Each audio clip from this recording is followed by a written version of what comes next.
Good evening and welcome to News 360 from the News Hub here at Adesanwe in Accra. I am Isa Moni. And I am Paul. News 360 Headlines is brought to you by Deluxe Paint, GT Bank, and Piccadilly Biscuits. Residents of Adanka said blocked main road on the National Highway after being stopped by police while constructing street. And also tonight, parents of children with Erb's palsy encouraged to seek early treatment as that is key to total recovery.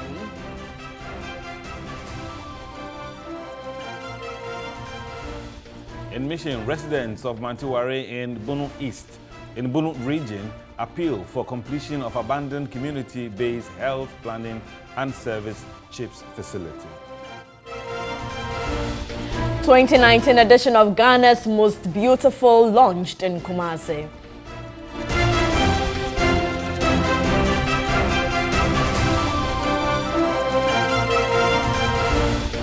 In international news, World Health Organization vaccinates over 1,300 people who potentially came into contact with Ebola virus in the Congolese city of Goma. We have details coming up shortly. Do stay with us. And we begin the news from Adankase Junction in the Adan East district of the Greater Accra region, which on Sunday blocked the main road on the Tema-Aplao Highway, burning tires to protest against authorities for failing to construct speed ramps at the junction. According to the assemblyman for the area, Simon Atta, several people have been maimed and some killed as a result of speeding vehicles which ply the stretch, sometimes knocking down pedestrians. Last month, the residents recorded 5 casualties. On Friday, 2 persons were also knocked down by speeding vehicles. This infuriated the youth to the area and they started to construct their own speed ramps. The residents say several petitions have been forwarded to the Adan East District Assembly, but the Assembly has failed to heed to their call. The youth started constructing the ramps but were stopped by the police. They then blocked the road and started burning car tires.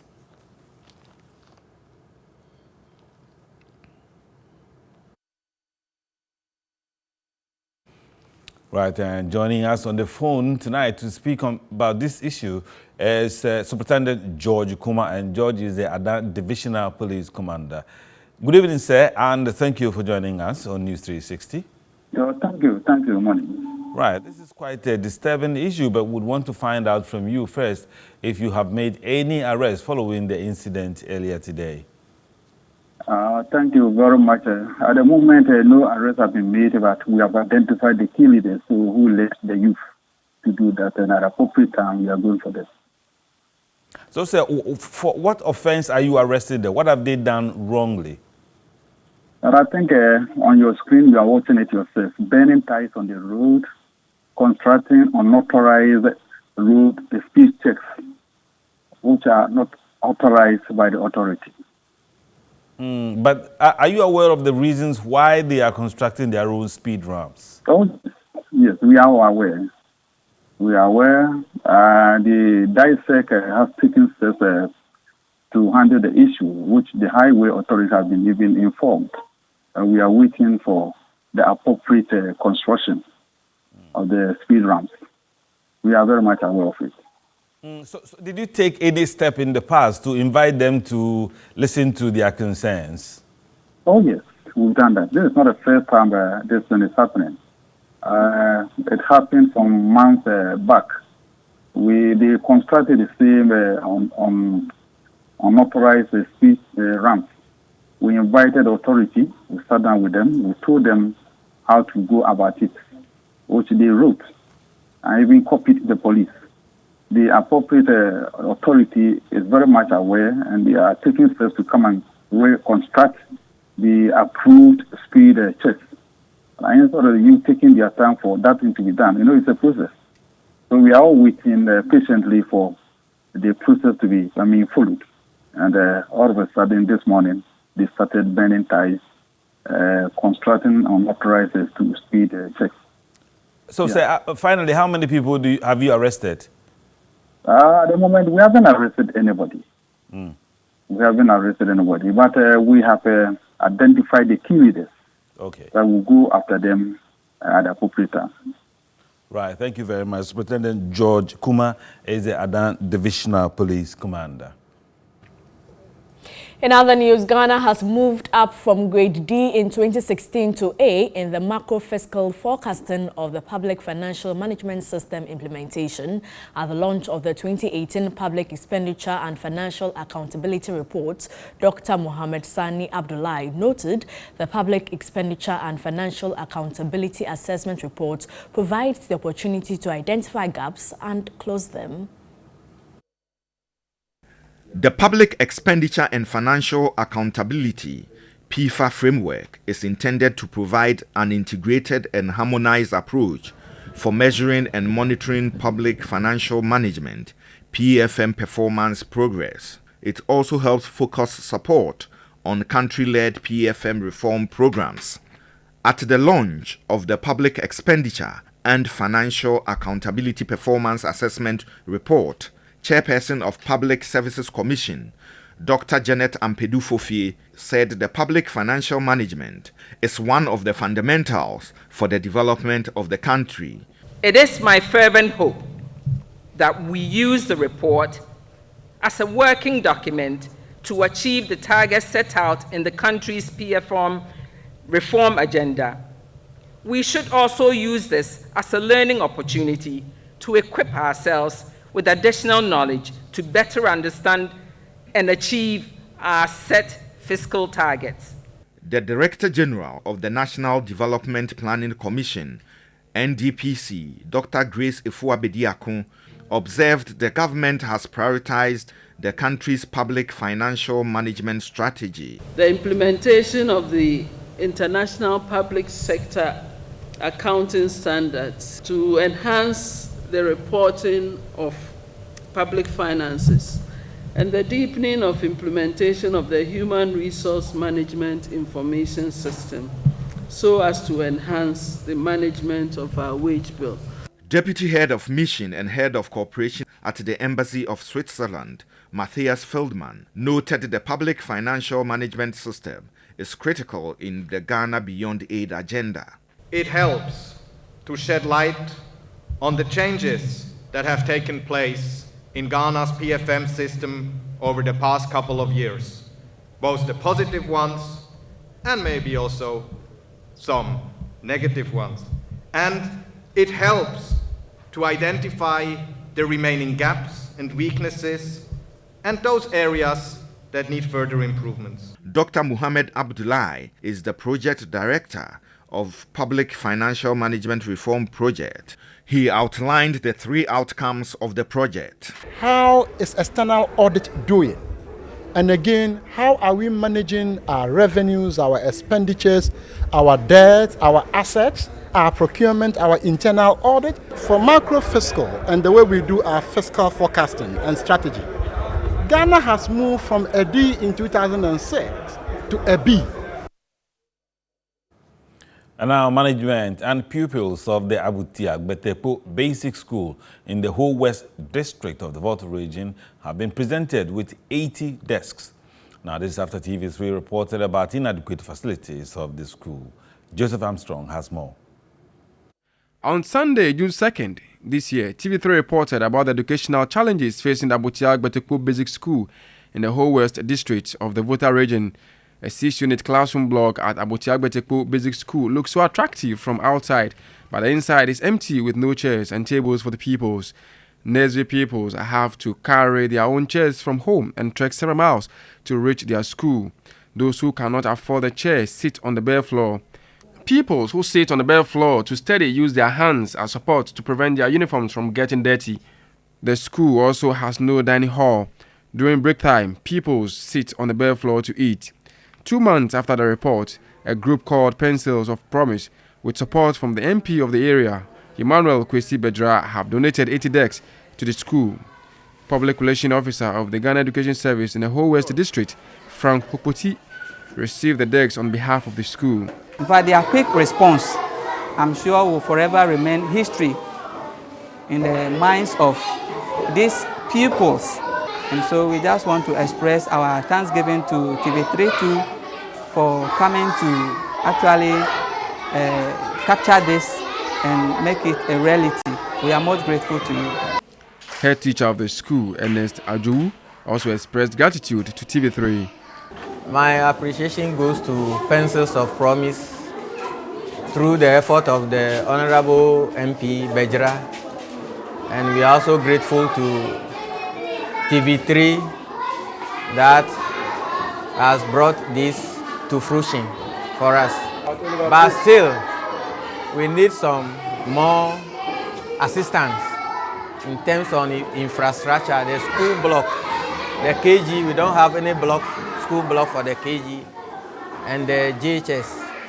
Some of the pupils also expressed gratitude.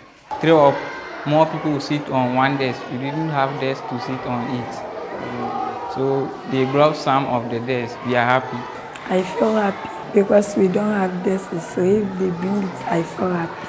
Joseph Armstrong, TV3, Vuta Region. Let's now go to the OT region, where school health and other interventions by World Vision are changing lives and academic status among children in Barikbari, a farming community in the Karachi East municipality. While academic performance has improved from below 20% to 75%, parents have improved income from alternative livelihood programs. A report by Peter Kwao Adato. The 15-year intervention by World Vision in the Karachi East municipality has improved lives in some communities. Access to potable water, sanitation and hygiene, healthcare, education and alternative livelihood, among others, has been improved. One of such beneficiary communities is Barikbari, a farming community on the Dambai-Bando Trunk Road. Prior to the interventions, access to potable water, sanitation and hygiene as well as health care were major challenges. In education, the World Vision School Health and Reading Clubs engaged children after school hours and on holidays to learn. Translated into Aquapunkri by Joseph Dankwa, Kofi Frimpong, Sasubako, Rotaiwa. At the health club, members learn about personal hygiene, social science, among others.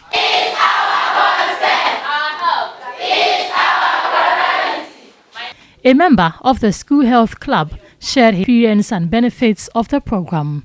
The time that I didn't join the club, I don't know how to manage my menstruation. If I get my menstruation, I'll be assumed that I'm sick, so I'll not come to school. But now I've joined the class, I now know how to manage my menstruation and come to school. The extra school camp meeting has exposed the children to knowledge and skills which has improved not only their personal lives, but that of others in their communities. Even in a month, I've been visiting the hospital twice because I don't know how to maintain myself. Always I become ill. But now I've stayed for 1 full year. I haven't visited the hospital yet. My health insurance card is there freely. I'm not using it. And I don't go to the medical sellers to buy drugs because I'm not ill. And always I'm fit. The interventions has thus made school appealing to children. So it has gone a long way to affect our academic performance. So we were not able to perform well as we are expected to perform. We fail our examination and even classwork. It's only homework that we can give to somebody to do it for us, and we will pass that one. So through that, many children also drop out from school. A parent, Kezia Adola, recounted some benefits of World Vision intervention programs. Because of this, the way they have been going to this reading camp and co, like even small children in the town or in the community can even speak at public. And even you could see that through this thing, even their academic performance too is now better. Additionally, a number of people from beneficiary communities have been trained in various skills to manage intervention facilities even long after the benefactor has left the area.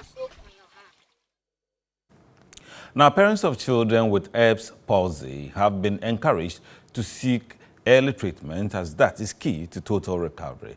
Most parents shy away from professional intervention, causing more damage to the children. Isibinu Auto visited the physiotherapy unit of the Princess Marie Louise Children's Hospital in Accra and has more. Erb's palsy occurs when the collection of the nerves around the shoulder are damaged during a difficult delivery. During the birth process, an infant's shoulder may be caught behind the mother's pubic bone and must be pulled out. However, physically pulling out the baby during delivery can stretch or tear the nerves in their shoulder. When this happens, the baby cannot properly use the arm, shoulder or hands. The affected limbs could be weak, lack feeling or totally paralyzed.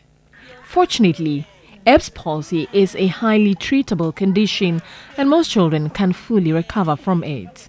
Physical therapy for Erb's palsy is the most common treatment method. Richard Cote is a physiotherapist and passionate about giving hope to children with Erb's palsy. Babies with Erb's palsy, most of them are referred from the medical doctor, the pediatrician, to start therapy. So after 2 weeks, the baby comes with the mother, the physiotherapist, and then we assess the baby and see to the extent of the level of impairment of the condition. Richard is excited his clients respond well to physiotherapy. Our baby has undergone about a month of therapy, but he came with 2, where there was, if you observe, there's some raised drop in the hand. It was 2.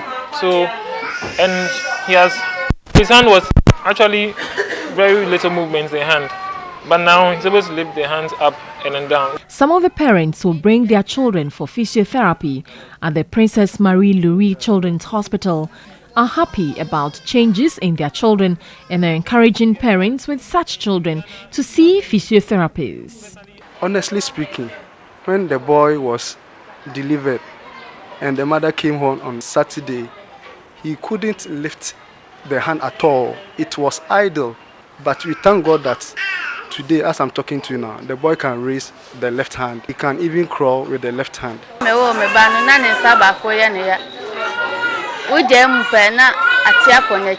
Initially, my baby couldn't move his hand. Now he can move it.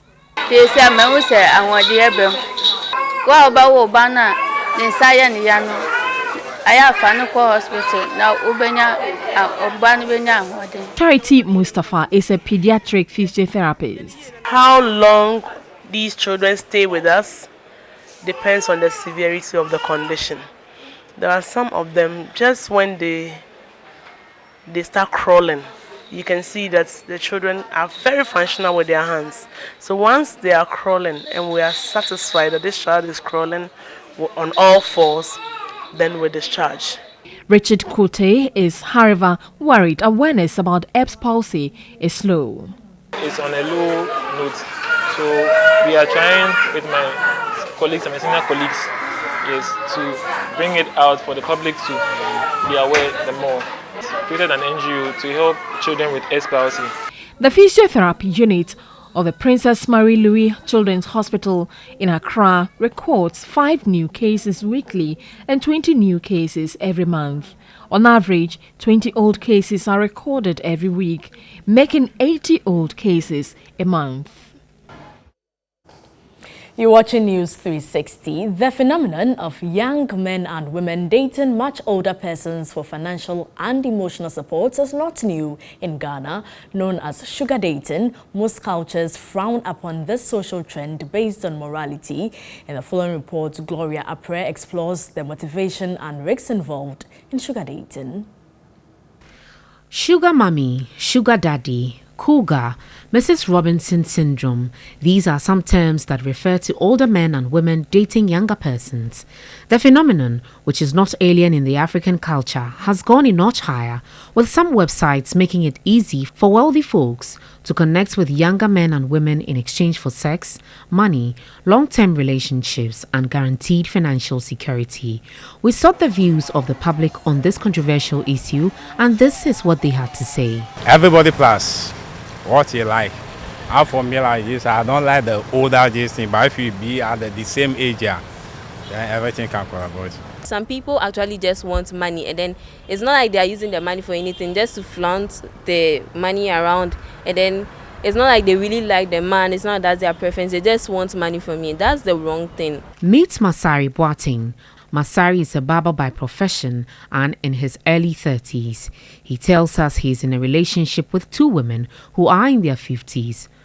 One is married and the other is a white lady, but she is single. So we asked, what could be his motivation for dating older women? The reason why I call into Shiga missing is age groups. Women my age are a financial burden. Sugar mummies only need sexual satisfaction. According to Masari, he gets some benefits from dating older women. I owe all my businesses to them. He also claims he has become more matured from his experience dating these women. And my life has been transformed.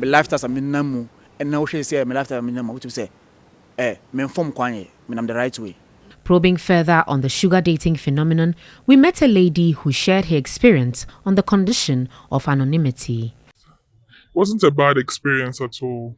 It actually helped me because me personally, I don't like to date someone my age. I feel like the person is not matured enough for me. So I would like to date elderly people, and I had a good experience with him. I'm comfortable. He gives me everything I want to know, but I don't feel anything wrong with it. What's wrong if I want to date someone who's older and can take good care of me? In the Ghanaian culture, sugar dating is usually frowned upon on moral grounds. With society being dynamic, will this practice be gradually accepted in the near future? It is not something that can die out entirely. When there are opportunities for personal development and growth, a society where we have scholarship systems, or if you have a loan system for people to assess and educate themselves and do what they want to do, it may minimize the temptation of using economic reason to do that. For some, age is just a number and dating an elderly person is not an issue. There should be some kind of self-discipline. So it has very serious implications for, again, stability of marriages and the happiness in marriages, contentment in marriages, and also the children. Gloria Apre, TV3 News, Accra.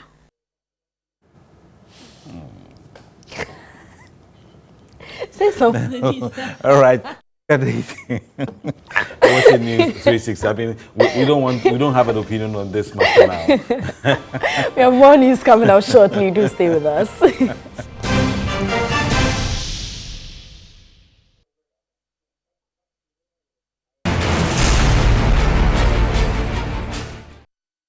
Mission is supported by the Star Ghana Foundation with thanks to Danida, UK Aid and the EU. Residents of Mantewari in the Doma Central Municipality of the Bono region struggle to access healthcare. Construction of a community-based health planning and services CHIPS compound has been abandoned. Mantewari is a farming community in the Doma Central Municipality of the Bono region. Residents say their town has been neglected by both past and present government in the delivery of social amenities. Access to healthcare is a major challenge. Patients, including expectant mothers, trek about 8 kilometers to access care at Abuabo No. 2.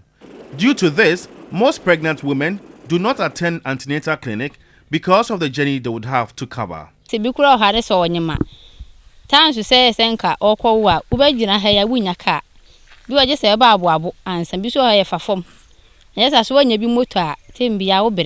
Residents say nurses from the nearest health facility visit the community monthly to undertake child welfare clinic activities only. Apart from where in normal mahabim, just a one hour. To be crab time say, blah, just say a big crowd in Timinko. This has been the norm for some time now. As the cheapest means of transport, motorbikes are not regular. Residents have to trek.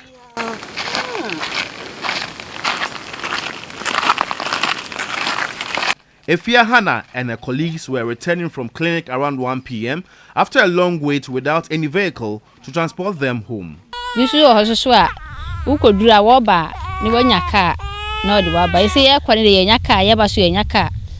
Doma Central Municipal Assembly 4 years ago commenced the construction of a community-based health planning and services compound to provide primary health care to the people. The project, however, stalled after roofing and plastering works were done. The project, which is about 80% complete, has been left in the bush. Residents believe completion of the project is crucial to their survival. Municipal Chief Executive Drisa Watara said the contractor has no reason for abandoning the site. The Mantiware Chips Compound is a project that we inherited ever since I assumed office. So we've honored not less than 2 certificates for the contractor. So he doesn't have any reason to leave site. We expect him to go back and then finish the project for us. For us, what the previous administration started still belongs to the good people of Doma. The money does not belong to anybody. It's public funds. So what we are doing is that all the inherited projects, we are trying hard to complete them. He indicated Mantiware as one of the communities that has benefited from the Assembly's social intervention programs. Visa Watara is confident of addressing the health needs of the people towards the attainment of the United Nations Sustainable Development Goal 3, which targets ensuring access to quality health care for all by 2030. Still in the Doma Central Municipality, the building accommodating kindergarten pupils of the Chichire Basic School is near collapse. Stanley Nibleru reports this is putting the lives of pupils and teachers at risk. Over 200 pupils from 8 dispersed communities are enrolled at the Chichire Basic School. Primary 1 to 6 pupils study in a decent classroom constructed by the Municipal Assembly less than a decade ago. However, the building has started deteriorating. There are defects in all the classrooms.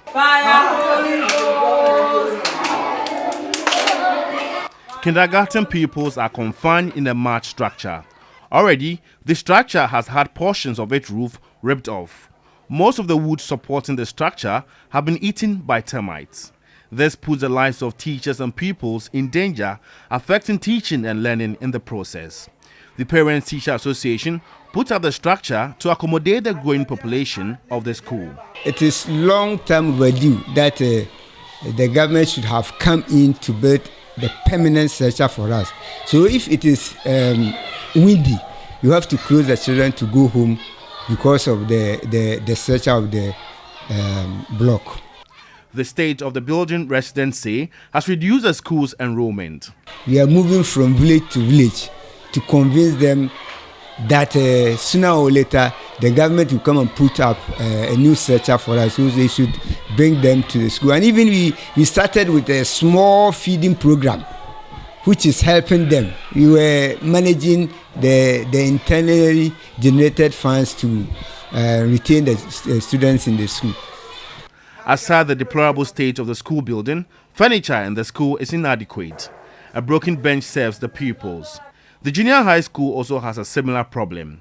The community said it is willing to support the school but lacks the funds. Municipal Chief Executive for Doma Central, Drisa Watara, said funding remains a major challenge to the provision of infrastructure in the municipality.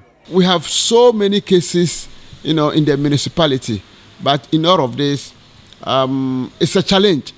But we are doing our bit to make sure that we make life comfortable for our people. So it's not only Chichire. Of course, if you get the funding, why not? We'll go there to work for our people. That's what we are looking forward to, doing. The Assembly has, however, provided teachers with a bungalow, hoping to secure funds to address the remaining challenges. The Chichirere School, like others, would require stakeholders' commitment to address its challenges. And that's it for Mission. Mission is supported by the Star Ghana Foundation with thanks to Danida, UK Aid and the EU. Thanks so much for watching.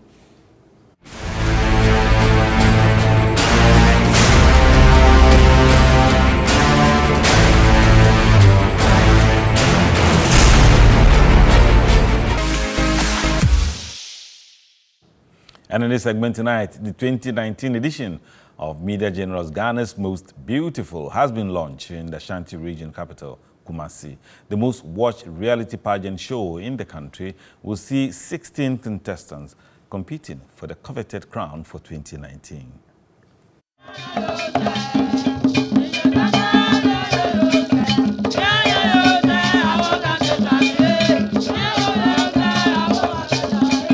Cultures from across Ghana fused in Kumasi as the season 13 of TV3's flagship reality show, Ghana's Most Beautiful, was launched. In a culturally characterized environment, the ladies were outdoored to the public in a grand style, taking turns to be introduced, each contestant, flanked by a cultural troupe in traditional dances, mounted the stage to pay homage to traditional leaders and other dignitaries present.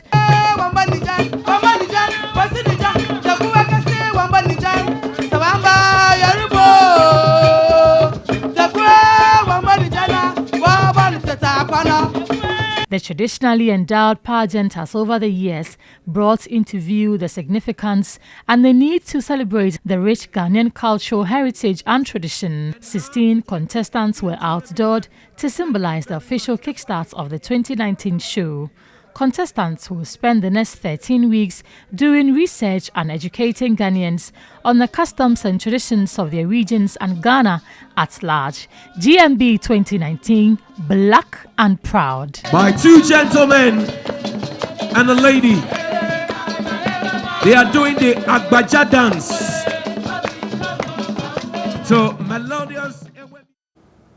Earlier, Onia TV and Akoma 87.9 FM have officially been welcomed onto the Media General platform.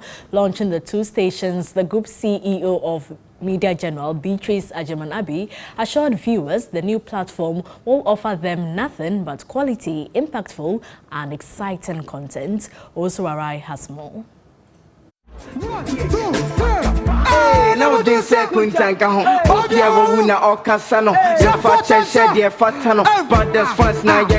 The Heroes Park in Asokwa was the center of attraction as the Media General conglomerate officially birthed two new stations, Onia TV and Akoma 87.9 FM. The overlord of the Ashanti Kingdom, Otumfuo Tutu II, had earlier given his blessing to launch Onia TV, Akoma FM, and Ghana's Most Beautiful in the region. That big endorsement paved the way for Saturday night's historic launch. On this note, I duly launched the two stations, Onia TV and Akoma FM.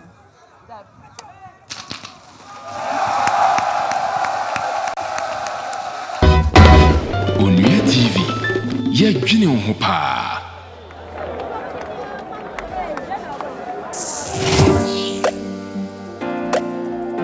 Group CEO of Media General, Beatrice Ajimanabi, was particularly excited about the remarkable successes chalked in TV3's 21-year journey, assuring Onia TV and Akoma FM will provide viewers with nothing but quality and exciting content. Your new stations na ye launching no. That is Onia TV and Akoma FM 87.9 no. We are going to promise you nothing but quality and exciting content. Content that you have never seen before. It is under her leadership that the dream of establishing the two new stations was realized. Beatrice Ajiman couldn't help but beam with smiles, hoping for brighter prospects for MG's latest additions. She recognized the pivotal role played by Otumfuo Tutu and the people of the Ashanti region in the success story of TV3, urging the people to own the new stations and support the drive to make them #1. We would like to say a very big thank you to the people of Ashanti region. You have been very, very supportive of us, and we appreciate it so much. So on Wednesday, we met Asantehene Otumfo Setutu II, and he gave us his blessing to launch Onia TV, Akoma FM in the region. The night got more exciting with breathtaking performances from Empress Gifty, Amrado, Ya Jackson, Yao Stone, YP, and a host of other acclaimed showstoppers. Kwame Asirifidia Okofa shoes at the free China. Alaji Muniru. Yankwa na koko Brahma kwai. Akoko ni kwai. Surprise act Guru was at his usual best as he treated the charged crowd to his array of hits.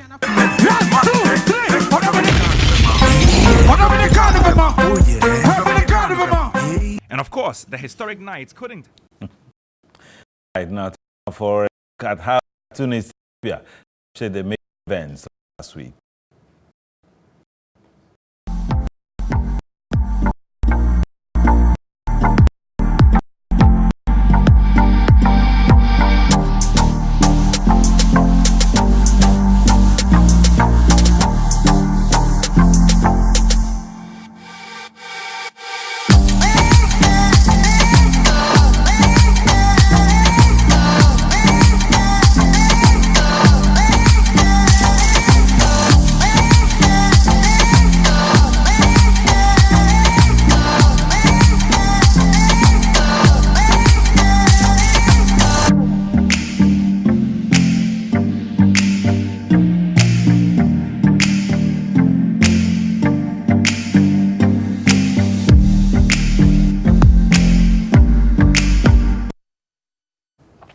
That was how tilapia captured the past stories of the week. Visit our website 3news.com for more of those insightful cartoons.